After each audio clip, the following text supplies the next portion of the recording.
Good morning, students. As you know, I am from Royal International School, Sarita Soni. Let us start the 6th standard science. And our chapter is sorting materials into groups. This is chapter number 3. Yesterday we have read about the properties of material. हमने कल क्या पढ़ा था? Properties of material, यानी कि material की कौन कौन सी प्रॉपर्टीज़ होती है. फर्स्ट ऑफ ऑल था आपका अपीयरेंस. अपीयरेंस में मैंने आपको बताया था कि अलग अलग तरह का अपीयरेंस होता है. Some metals appear very lustrous and some material looks very dull. तो कुछ मटेरियल अपीयरेंस मतलब जो आपको अपील करता है, जो उसको आप देख के पहचान सकते हैं. कुछ मटेरियल देखिए मेटल्स होती है, जैसे कि मटेरियल होता है बड़े शाइनी मटेरियल होते हैं, उनमें एक लस्टर होता है. लेकिन कुछ ऐसे होते हैं जिसके अंदर बिल्कुल डल अपीयरेंस होता है. देखिए जैसे एग्जांपल आपके सामने सोने की चीज़ बनी है, बड़ी चमकती हुई दिखी. एल्यूमिनियम आपको चमकता हुआ दिखाई देगा. जो पीतल है वो भी आपको चमकता हुआ दिखाई देगा. अगर सिल्क का कपड़ा लिया आपको लस्ट्रस दिखेगा.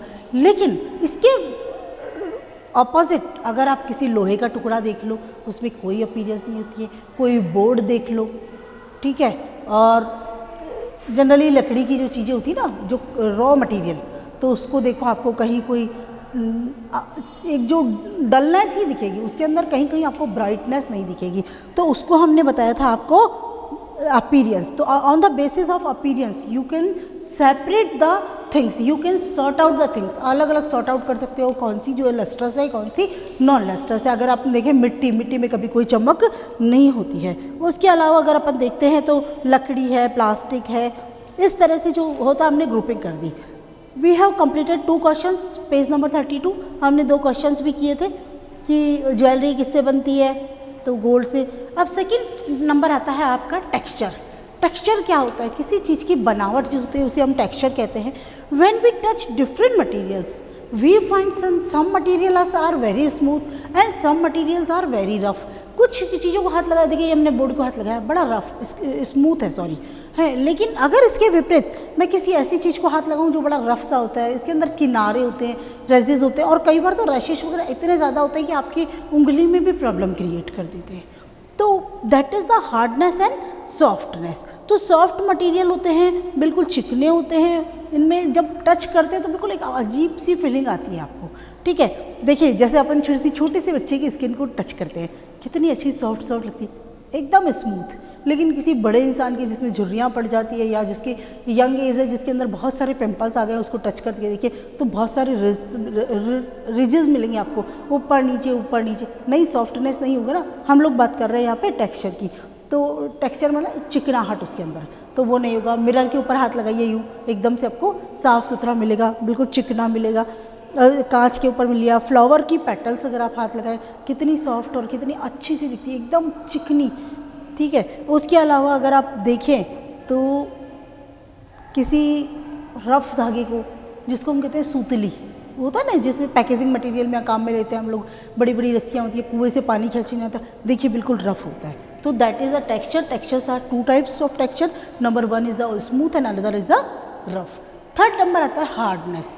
देखिए किसी चीज़ को मैंने करा, ये मैं इसको प्रेशर लगाती हूँ, कुछ हुआ उसके? नहीं हुआ, ठीक है. इसके बजाय अगर मैंने इसको यूँ प्रेशर लगाया, हो गया, बिल्कुल दब गया, वापस खोला, खुल गया. तो क्या होता है? उसका हार्डनेस कैसी है? Some materials are very hard when we touch them. कुछ मटेरियल ऐसे होते हैं बहुत ज़्यादा हार्ड होते हैं जब हम उनको टच करते हैं, और कुछ मटेरियल जो होते हैं बड़े सॉफ्ट होते हैं. किसी स्पंज को देखा आपने दबा के, बिल्कुल आपको सॉफ्ट हो जाएगा. लेकिन इसके बजाय आप किसी पत्थर को दबा के बता सकते हो? नहीं बता सकते. क्यों? Because this is the hard है. तो स्पंज और आयरन रॉड अगर अपन लेते हैं तो दोनों में बिल्कुल अंतर हो जाता है. Material which can be compressed are called soft material. जो वो मटेरियल जिसको हम कंप्रेस कर सकते हैं, दबा सकते हैं, that is the soft materials. जैसे कि आपकी स्पंज है, ठीक है. इसके अलावा मेल्टेड वैक्स, पिघला हुआ जो वैक्स होता है ना, आधा वाला फॉर्म का टुकड़ा है, जैसे वैक्स से आधा पिघल गया आपका, मतलब एक बार आपने उसको पूरा मेल्ट कर लिया, उसके बाद में थोड़ी देर रख दिया तो आधा जमा हुआ सा होता है, उसको करेंगे तो आप निशान बन जाएंगे उसके अंदर, मतलब एक स्पंजी टाइप का हो जाएगा, ठीक है. And materials that can not be compressed are called hard materials. Hard materials वो होते हैं जिसको कि हम कंप्रेस नहीं कर सकते हैं, जैसे आपकी आयरन है, एल्यूमिनियम है, कॉपर है। और because of the quality of the hardness metals are use to make household utensils and manufacturing equipments. Hardness के कारण ही हम लोगों ने कई सारी चीज़ें बना सकते हैं। इसी तरह से सॉफ्टनेस के कारण भी कई सारी चीज़ें जो होता है उसके बना देते हैं। तो किस चीज़ का कहाँ यूज़ होगा उसके अकॉर्डिंग, उसकी क्वालिटी क्या है चीज़ का उसके अकॉर्डिंग और उसकी यूटिलिटी के अकॉर्डिंग हम लोग उसका कहीं पर भी इस्तेमाल करते हैं। अगर देखा जाए तो diamond is the hardest known natural substance. So diamonds are use to tools for cutting glass and grinding rocks. चट्टानों को घिसने के अंदर काम में आता है। और अगर देखा जाए तो हम जो एक हीरा एक ऐसी चीज़ होती है जिससे कांच कट जाता है, उसके एजेस जो होते हैं उनके इतने तीखे होते हैं कि जो वो आपको कांच कटर होता है ना, जो जिससे वो कांच को काटता है, वो ऐसे रखता है एक स्केल को और इसके बाद में एक इंस्ट्रूमेंट होता है, इंस्ट्रूमेंट में हीरा लगा होता है, उसको यूं करके उसने काटा उस निशान पे। पहले वो मार्किंग करता है, किसी भी मार्कर से मार्किंग कर लिए कि यहाँ से उसको काटना है, उसके बाद में इस तरह से रगड़ मारता है और वो हीरा से वो चीज़ कट जाती है। तो diamond is the hardest natural substance. Okay, now next is soluble और इनसॉल्यूबल। अब आपका क्या हो गया कि कोई भी चीज़ सॉल्यूबल है या नहीं soluble. What is the soluble? देखिए, आपने पानी लिया, पानी के अंदर नींबू का रस डाला, आप नींबू के रस और पानी को सेपरेट कर सकते हो कि कौन सा उसमें नींबू का रस है, कहाँ बूंद नींबू की चल रही है और कहाँ पानी की? Not at all possible. अच्छा, आपने नमक डाला, नहीं भला कर सकते हो आप? नहीं कर सकते। अच्छा, लेकिन अगर मैं पानी में तेल डाल दूँ तो लेयर अलग हो जाएगी ना। तो सॉल्युबिलिटी क्या होता है कि मतलब जब कोई मटेरियल किसी दूसरे मटेरियल में इस तरह से मिक्स हो जाता है कि वो आप उसको आइडेंटिफाई नहीं कर सकते अलग अलग, तो उसको हम बोल देंगे सॉल्यूबल। और जब उसको आइडेंटिफाई कर सकते हो अलग अलग, सेपरेट कर सकते हो अलग अलग सिंपल मैनर से, फिजिकल प्रोसेस, ठीक है, तो उसको हम लोग कहेंगे इनसॉल्यूबल। अब आपने चीनी को घोल के देखा, नमक को डाल के देखा तो वो सॉल्यूबल है। लेकिन इसी तरह से आपने उसमें रेत डाल दी, मिट्टी डाल दी, तो आपको क्या होगा? It will go down, go to the down of the bottom, bottom के बिल्कुल किनारे पे नीचे चली जाएगी वो, तो इनसॉल्यूबल है। अब आता है सॉल्युबिलिटी का, हम किसके बताएं? First of all we consider solubility of solid in water. Solid in water, solid जानते हो आप, ठीक है। तो सॉलिड, लिक्विड और गैसेस। लिक्विड का एग्जांपल मैं दूध बता सकती हूँ आपको, गैस का कार्बन डाइऑक्साइड, ऑक्सीजन, इतनी सारी गैसेस है। और सॉलिड का है नमक, चीनी, जो इससे रिलेटेड है, मिट्टी आपकी, ये सब सॉलिड में आएगा। तो अब सॉल्युबिलिटी के अंदर क्या होगा? Solubility of solid in water. सबसे पहले हमने क्या किया है बेटा? To observe the solubility of various substance in the water. 5 आपने टेस्ट ट्यूब लिए। कितने लिए बेटा? 5 टेस्ट ट्यूब लिए। 1 चम्मच लिया है, एक टेस्ट ट्यूब स्टैंड लिया है। देखिए स्टैंड में पेज नंबर 33 पे देखिए टेस्ट ट्यूब स्टैंड बना हुआ है, उसके अंदर रखा हुआ है वाटर। अच्छा, कॉमन सॉल्ट लिया आपने, चॉक पाउडर लिया, प्लास्टिक लिया, कॉपर सल्फेट लिया और वॉशिंग सोडा लिया। उन्होंने सबसे पहले आपने क्या किया? 5 टेस्ट ट्यूब को टेस्ट ट्यूब होल्डर में रखा, मैंने amount and add small half teaspoon, मतलब एक छोटा आधा चम्मच आपने लिया of common salt to first tube. पहले के अंदर आपने क्या डाला बेटा? Common salt. दूसरे में आपने उसी तरह से चॉक पाउडर डाला है। तीसरे में आपने प्लास्टिक डाला है, ठीक है ना। और चौथे में आपने क्या डाला है? कॉपर सल्फेट डाला है। उसके बाद में 50 ml ऑफ वाटर लेंगे और सबके अंदर डालेंगे। मतलब सारी जितने भी टेस्ट ट्यूब्स थी 5, you will add the 50 ml water in each test tube. You observe the common salt, copper sulfate crystal and washing soda dissolve in water। देखिए कौन कौन से? एक तो कॉमन सॉल्ट हो गया आपका और एक कॉपर सल्फेट, 2 आपके डिजॉल्व हो गए, ठीक है। और उसके अंदर क्या हुआ?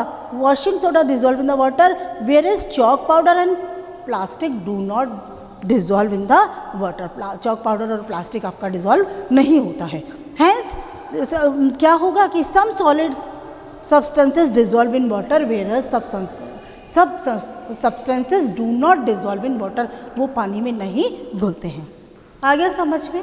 solubility of solid in water हो गया। सेकंड पे आइए solubility of liquid in water। दोनों चीज़ें यहाँ पे लिक्विड होगी और कि उसके लिए हम एक एक्टिविटी करेंगे।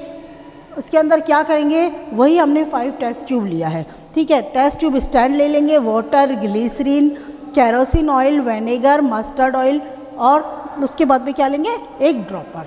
तो फर्स्ट ऑफ ऑल हम क्या कहते हैं, 5 टेस्ट ट्यूब, इस देखिए पेज नंबर 34 पे देखिए एग्जांपल कि 5 हमने टेस्ट ट्यूब लिया है और 5 टेस्ट ट्यूब लेने के बाद में क्या हुआ, उसको टेस्ट ट्यूब स्टैंड में डाल दिया।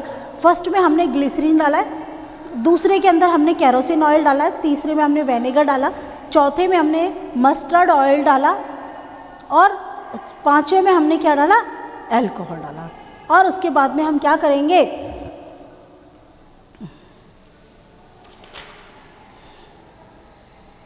तो अब हमने ये सब डाला, लेकिन उसके पहले हमने क्या कर रखा था कि सारी टेस्ट ट्यूब में हमने जो 50 ml वाटर था, हमने 50 ml या एक पर्टिकुलर अमाउंट ले लिया, उनको पानी डाला हुआ था। तो पानी डालने के बाद हमने ये सब चीज़ें डाली, पहले हमने ग्लिसरीन डाला, दूसरे में केरोसिन ऑयल डाला, तीसरे के अंदर विनेगर डाला, चौथे में मस्टर्ड ऑयल और अल्कोहल डाला, लास्ट में अल्कोहल डाला था। अब हमने ऑब्जर्व करते हैं, थोड़ा थोड़ा क्या करेंगे, हम इसको इस तरह से शेक वेल कर देंगे, मतलब हर पहली टेस्ट ट्यूब ली उसमें डाल दिया, फिर हिला के रखेंगे।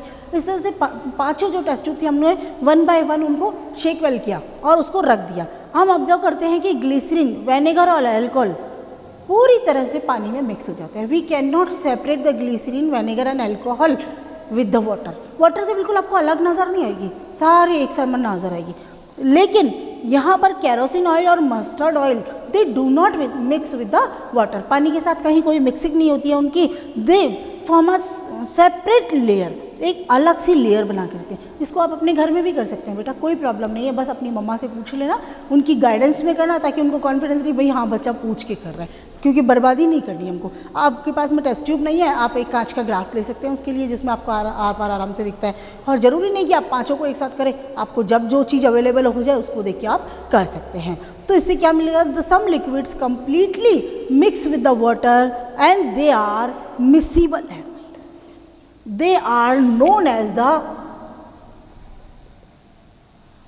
miscible। क्या कहते हैं उसको, miscible कहते हैं, they are known as the miscible in water। some other liquids do not mix with water and form a separate layer and that is known as the immiscible। क्या बोलते हैं इसको, immiscible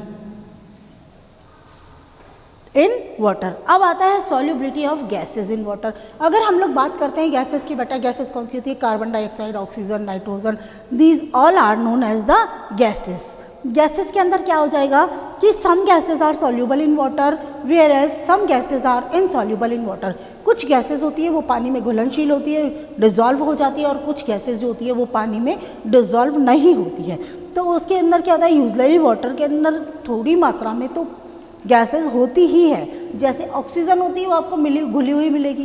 कैसे होती है, क्योंकि जो प्लांट्स एंड एनिमल्स में, प्लांट्स जो होते हैं उसमें तो फिर भी स्टोमेटा होता है, एनिमल्स भी जो होता है आपको पानी पीते हैं, तो वो भी जब पानी पीते हैं तो उसके अंदर डिजॉल्व ऑक्सीजन जो होती है वो चली जाती है। अच्छा, उसका सबसे अच्छा उदाहरण एग्जांपल अगर आपको देखना है तो मछलियाँ देखिए।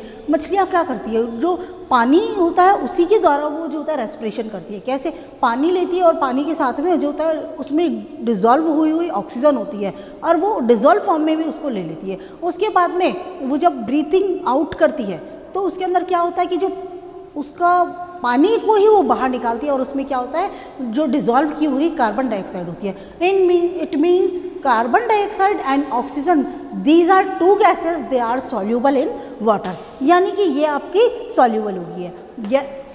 Gases like nitrogen, hydrogen and marsh gas do not dissolve in water. Nitrogen नहीं आपकी डिजॉल्व होती है, मार्श गैस जिसे कहते हैं दलदल गैस ही होती है, मैथेन गैस, और उसके हाइड्रोजन ये आपके कभी भी जो होती है पानी में सॉल्युबल नहीं होती है, they are insoluble in water. अच्छा देखा आपने, थी आप कोल्ड ड्रिंक्स पीते हैं, एकदम से कभी किसी बॉटल को खोल के देखना, बड़ी तेज़ी से आएगी उसके अंदर। क्यों आता है भाई, क्योंकि उसके अंदर कार्बन डाइऑक्साइड जो होता है वो डिजॉल्व हुई रहती है। These drinks are also called carbonated drinks due to excess amount of dissolve carbon dioxide. Extra amount उसका कार्बन डाइऑक्साइड गैस का उसमें डिजॉल्व होता है। आप बेटा 34 पे ही आइए, 2 क्वेश्चन है। Materials that can be compressed easily are called. वो मटीरियल्स जो कि आसानी से कंप्रेस हो सकते हैं तो उसको हम क्या कहते हैं बेटा, उसको हम कहते हैं soft. See, sugar is in water, तो क्या आ जाएगा सॉल्यूबल। ए पे मार्क करिए आप, sugar is soluble in water. Sugar आपकी पानी में घुलनशील होती है। अब 5th नंबर पे आइए बेटा आप, स्टेट।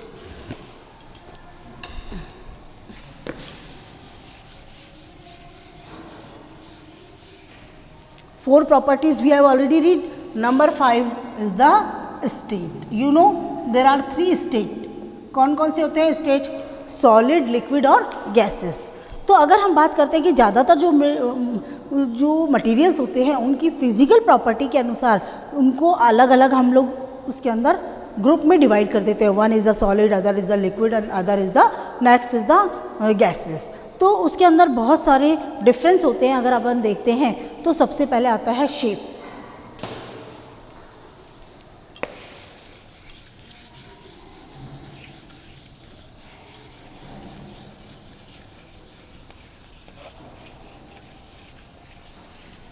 तो अपन क्या देखते हैं कि पैरामीटर्स क्या है, किस मापदंड पे हम इनको डिफरेंशिएट कर रहे हैं. उसके बाद में सॉलिड, लिक्विड और गैसेस. तो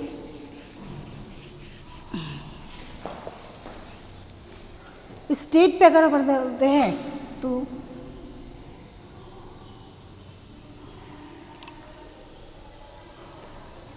पैरामीटर्स, दूसरा आपका आ जाता है सॉलिड, तीसरा आता है आपका लिक्विड और लास्ट आता है आपका गैसेस. तो पैरामीटर्स, सॉलिड, लिक्विड और गैसेस. तो सबसे पहले हमने क्या लिया बेटा? शेप लिया हमने. शेप कौन सा होता है? अगर हम बात करें तो सॉलिड का जो शेप होता है वो डेफिनेट होता है, डेफिनेट शेप होता है. लेकिन लिक्विड का नॉट डेफिनेट, नॉट डेफिनेट. यहाँ पे भी आ जाएगा आपका गैस का भी नॉट डेफिनेट, कहीं कोई डेफिनेट उसका शेप नहीं होता है. सेकंड नंबर आता है अपन वॉल्यूम. तो वॉल्यूम अगर बात करें तो जो सॉलिड होता है उसका वॉल्यूम कैसा होता है बेटा? फिक्स्ड होता है. सॉलिड का वॉल्यूम कितना होता है? कैसा होता है बेटा? फिक्स्ड होता है. लिक्विड है तो उसका भी फिक्स्ड होता है. शेप फिक्स नहीं होता लेकिन वॉल्यूम तो फिक्स होता है ना. आपको बोला मैंने 2 लीटर दूध, तो 2 लीटर ही फिक्स है ना एकदम से, ऐसा नहीं कि 2 का 3 हो जाएगा. अब गैसेस होती है उसका कोई फिक्स नहीं होता है. तो यहाँ पे आ जाएगा बेटा नॉट फिक्स्ड. थर्ड नंबर पे अगर अपन आते हैं तो कौन सा आता है? कंप्रेसिबिलिटी.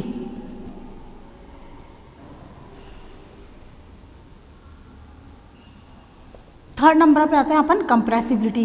कंप्रेसिबिलिटी माने उसको कंप्रेस होने की क्षमता. तो हार्ड जो होते हैं solids, they are very hard in nature, hard होते हैं तो दे कैन नॉट बी, यहाँ पे आ जाएगा कैन नॉट बी कंप्रेस्ड. उनको अपन जो है वो दबा ही नहीं सकते. उसके बाद में आ जाता है लिक्विड. तो can be compressed to a small extent, can be compressed to a small extent, यानी कि एक लिमिट तक आप उसको दबा सकते हो. अब आता है गैसेस. गैसेस क्या होता है बेटा? हाईली कंप्रेस्ड होता है. हाईली कंप्रेस्ड किस तरह से होता है? अगर आप देखें तो आपका जो सिलेंडर आता है एलपीजी का, किचन में जो काम में आती है वाली गैस होती है, उसमें आपने कभी देखा है कितनी अमाउंट में गैस होती है और कितनी से सिलेंडर के अंदर वो आ जाती है. तो गैसेस आर हाईली कंप्रेस्ड. तो उसके बाद में आता है हाईली कंप्रेसिबल होती है, मतलब कंप्रेस्ड हो सकती है. उसके बाद में आता है पैकिंग.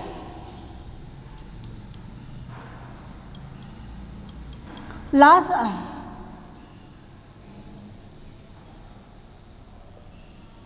Compressible packing. पैकिंग के अंदर क्या होता है? क्या है? पार्टिकल्स आर क्लोजली पैक्ड, है ना. तो ये क्या होता है? पार्टिकल्स जो होते हैं वो क्लोजली पैक्ड होते हैं, मतलब बिल्कुल एक दूसरे के पास पास होते हैं.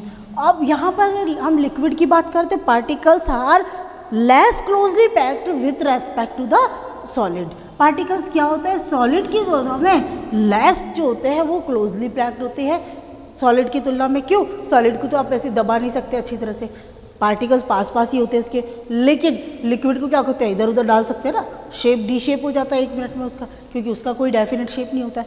तो अब उसके बाद में आता है gases. Particles are loosely packed, they are randomly go here and there, यानी कि पार्टिकल्स बहुत ज़्यादा लूजली पैक्ड होते हैं और वो इधर उधर घूमते रहते हैं. तो these are the how many properties? 5 properties. Remaining properties we will read in the next class. Thank you.